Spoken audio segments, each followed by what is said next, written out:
kami dari kelompok 6 akan mempresentasikan melalui video ini mengenai perancangan sistem pencatatan online pada Kopitiam Asam Pedas dan Sup Ikan Windsor. Perkenalkan, nama saya Monica Ella dengan nomor MPM 2041029. Perkenalkan, nama saya Adeline Octalia dengan MPM 2041049. Perkenalkan, nama saya Yolanda Alessa Fitri, NPM saya 2041179. Perkenalkan, nama saya Weni dengan NPM 2041019. Nama saya Feby dengan NPM 2041241. Profil UMKM. Kopitiam Asam Pedas dan Sup Ikan Windsor ini merupakan salah satu usaha yang bergerak pada bidang kuliner yang cukup terkenal di kota Batam. Kopitiam ini berlokasi di Windsor Central, Blok B nomor 18, Nagoya, Batam. Jam operasi toko ini mulai dari jam 8 pagi hingga jam 2 siang sudah mulai tutup. Jika ingin memesan, dapat tersedia nomor kontak toko tersebut dengan menghubungi nomor 0813 723 4844. Bahan utama yang disajikan di toko makan ini yaitu ikan. Hal menarik perhatian konsumen yaitu bagian kuahnya yang berwarna merah dan oranye yang menarik dan rasa yang tentunya sangat enak karena perpaduan berbagai rempah-rempah Indonesia yang kaya, sehingga banyak pelanggan yang tertarik untuk mencobanya dan berlangganan pada mitra ini. Problem Project.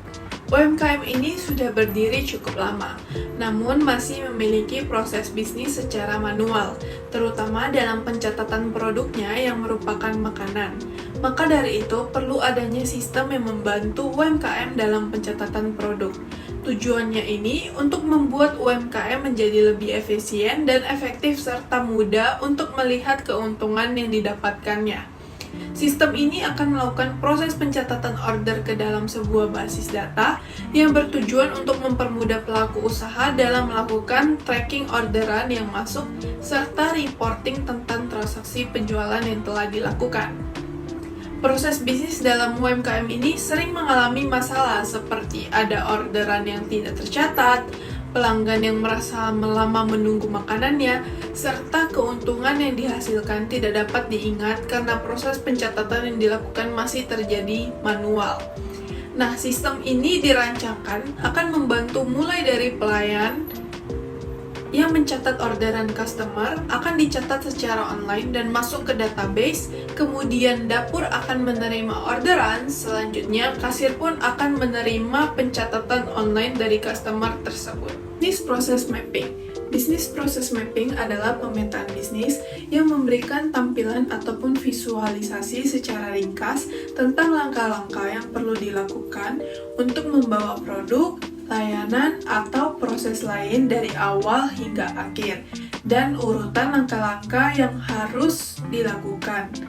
Nah, pada UMKM Kopitiam ini terdapat proses yang sederhana dan terjadi secara manual, yaitu mulai dari customer datang ke Kopitiam, kemudian melihat menu apa yang diinginkan, kemudian melakukan pemesanan, yang dimana pelayan harus mengkonfirmasi terlebih dahulu kepada dapur apakah tersedia atau stok masih ada atau sudah habis. Kemudian jika ada, orderan akan diterima dan dicatat ke dalam kertas nota yang selanjutnya akan disimpan ke kasir. Kemudian jika pesanan tidak tersedia, maka customer tidak dapat produk makanan tersebut.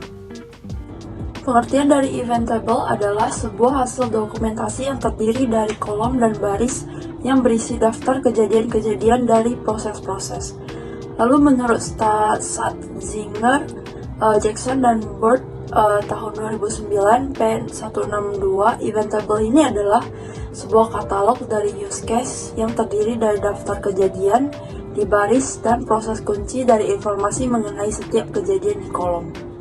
Event table ini terdiri dari beberapa golongan daftar kejadian yang terdapat pada bagian baris. Yang pertama itu ada event, yaitu ia berisi bagaimana peristiwa tersebut dapat menyebabkan sistem untuk melakukan sesuatu.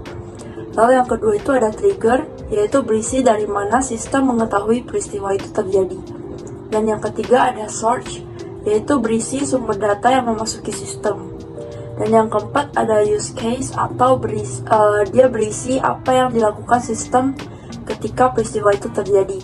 Dan yang kelima ada response, yaitu berisi output atau respon apa yang dihasilkan dari sistem.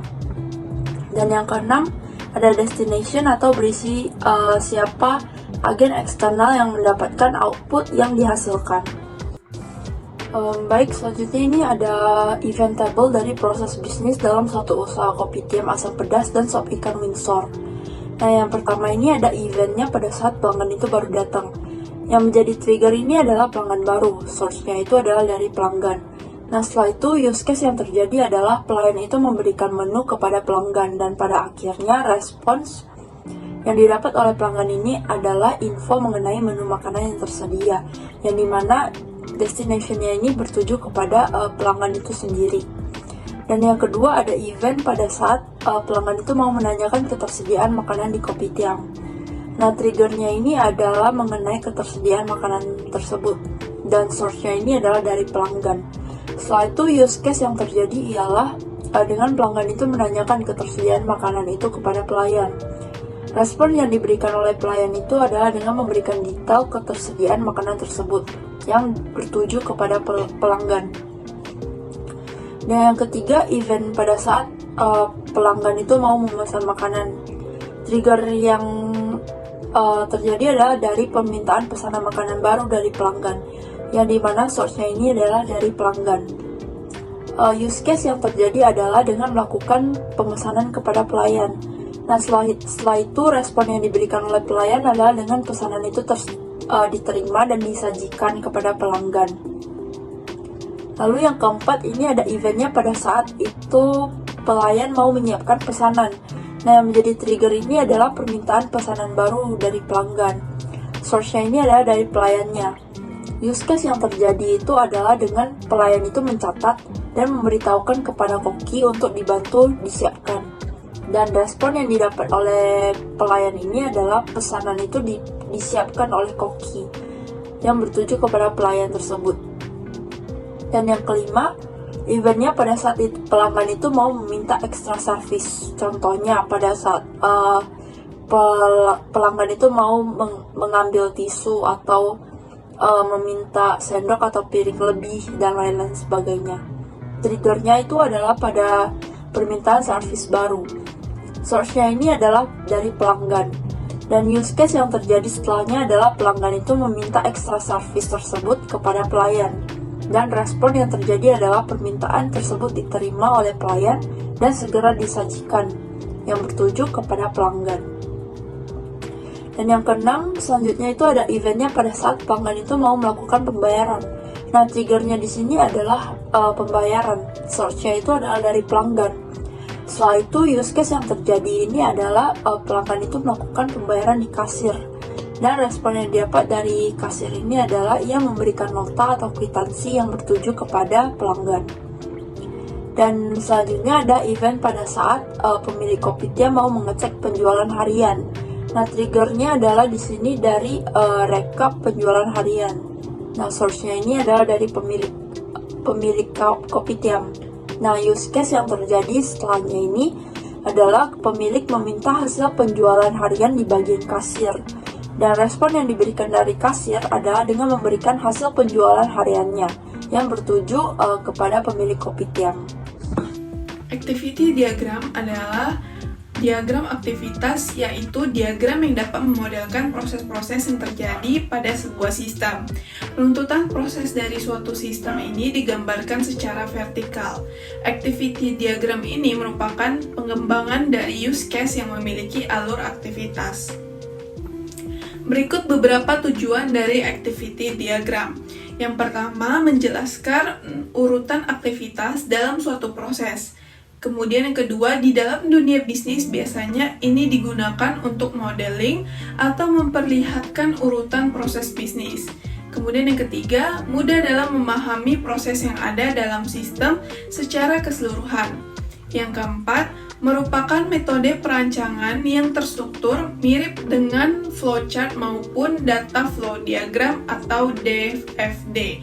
Yang kelima, mengetahui aktivitas aktor atau pengguna berdasarkan use case diagram yang dibuat sebelumnya. Kali ini saya akan menjelaskan proses bisnis yang sudah ada terhadap restoran tersebut. Alur proses dimulai dari pelanggan melihat menu hingga melakukan pembayaran. penjelasan mengenai alur pada diagram tersebut, yaitu pada proses di sistem yang akan berlangsung, pelanggan akan memasuki sistem dengan membaca menu terlebih dahulu. Kemudian sistem akan memproses apakah menu yang diinginkan pelanggan tersedia apa tidak. Apabila tersedia, maka pelanggan dapat melanjutkan pemesanan, dan apabila tidak tersedia, maka pelanggan mencari menu yang lain. Setelah pelanggan melakukan pemesanan, selanjutnya pelayan akan mencatat pesanan pelanggan dan menyiapkan kepada koki.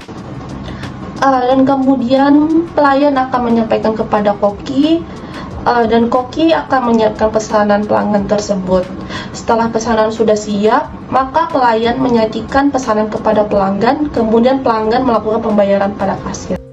Activity diagram alur kegiatan pembelian di UMKM Kopitiam Asam Pedas dan Sop Ikan ini memberikan gambaran yang jelas dan terstruktur tentang proses pembelian. Diagram ini menunjukkan koordinasi yang baik antara pelayan, bagian dapur, dan kasir dalam mengelola pesanan dan pembayaran. Pelayanan menunjukkan tempat duduk dan mencatat pesanan kepada customer dan meneruskan pesanan tersebut ke bagian kasir untuk dicekkan dulu ketersediaan pesanan mereka itu ada atau tidak. Jika ada, maka kasir akan meneruskan ke bagian dapur dan mentotalkan pesanan tersebut kepada customer. Jika pesanan tersebut tidak ada, maka pelayan akan menginformasikan kepada customer. Setelah bagian dapur mendapatkan pesanan tersebut, bagian dapur akan menyiapkan pesanan, dan setelah jadi, pelayan akan mengantar pesanan ke customer tersebut. Setelah selesai menyantap makanan tersebut, maka selanjutnya customer melakukan pembayaran ke kasir dan kasir memberikan bukti transaksi. Terakhir, ada customer dapat memberikan ulasan terkait pembelian makanan tersebut. Saat ini pertumbuhan bisnis kuliner semakin pesat, menerapkan strategi baru saat pemesanan menu makanan dan minuman di sebuah restoran, yaitu akan meningkatkan jumlah pengunjung. Strategi baru yang dilakukan dalam pemesanan yaitu menggunakan sistem untuk memudahkan pemesanan. Nah, strategi ini dilakukan untuk mengikuti perkembangan teknologi. Dengan diterapkan teknologi sistem ini, pemesanan menu makanan dan minuman di Kopitiam Asam Pedas dan Sop Ikan Windsor dapat dibuat teratur dan akurat. Selain dapat menghemat waktu dalam antrian pemesanan menu secara digital, sistem ini digunakan untuk mencatat pemesanan pelanggan melewati tablet yang akan dicatat oleh pelayan yang terkoneksi langsung dengan bagian dapur dan kasir untuk memproses pemesanan tersebut. Nah, kemudian data yang telah diproses di bagian dapur akan dikirimkan ke bagian kasir untuk dilakukan pengecekan pemesanan pelanggan yang sudah disajikan apakah sesuai dengan pemesanan, dan yang terakhir melakukan proses pembayaran oleh customer. Pertama-tama, pelayan akan menyambut customer yang datang ke restoran dan memberikan daftar menu. Nah, kemudian pelayan akan mencatat pesanan dari customer dan akan mengirimnya semua pesanan lewat sistem ke bagian dapur. Kemudian bagian dapur melihat pesanan yang masuk dan membuat pesanan dari pelanggan. Setelah itu akan menginformasikan menu siap disajikan, dan jika ditolak, pesanan akan dikembalikan dan mengulang pesanan dan akan memberikan pesanan yang sesuai. Kemudian tahap terakhir yaitu melakukan pembayaran. Pelayan akan memberikan pesanan dan tagihan ke kasir, kemudian bagian kasir akan memantau aktivitas pemesanan pelanggan yang sudah disajikan dan memastikan nomor meja pelanggan yang ingin melakukan pembayaran. Kemudian melihat semua pesanan pelanggan dan total harga dari semua pesanan dan mengambil uang dari pelanggan. Lalu bagian kasir akan menginput uang pelanggan dan melihat jumlah uang kembalian dari total harga dari uang pelanggan yang sudah dikurangkan otomatis oleh sistem dan dikembalikan ke pelanggan. Kemudian tahap transaksi ini akan selesai. Sekian presentasi dari kami. Mohon maaf bila ada kesalahan kata. Terima kasih.